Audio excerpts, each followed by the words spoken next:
This story I'm going to read, friends, is called Mrs. McNosh and the Great Big Squash.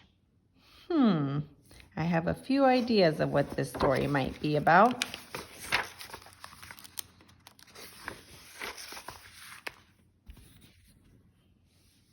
The first day of spring, Mrs. Nellie McNosh went out to her garden and planted a squash.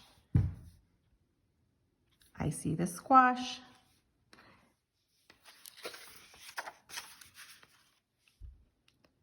She pushed the seed in with the tip of her toe, and the minute she did it, it started to grow.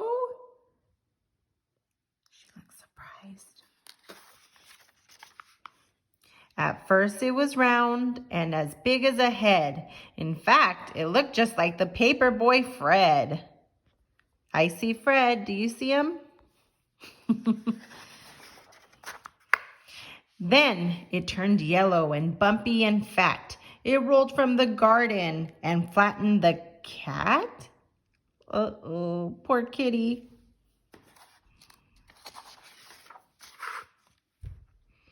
It knocked over the trash cans and ran over her toes. It twisted the sprinkler and plugged up the hose. It crashed through the clothesline and smashed through the fence, scaring the pants off two elderly gents.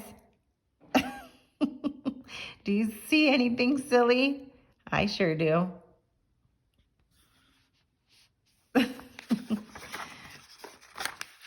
Poor Nellie was worried.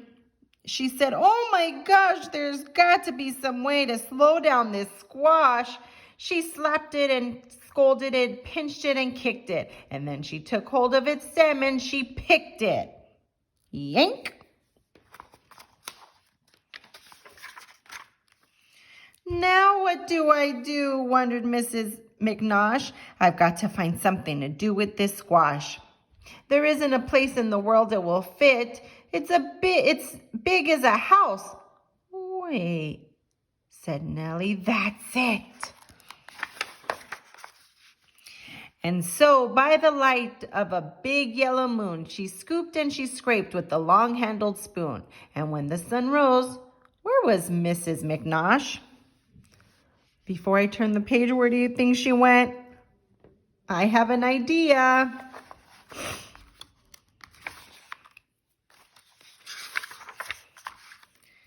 Curled up, sound asleep.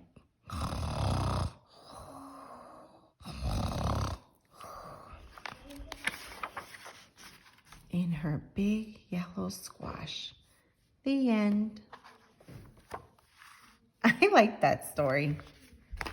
Mrs. McNosh and the Great Big Squash.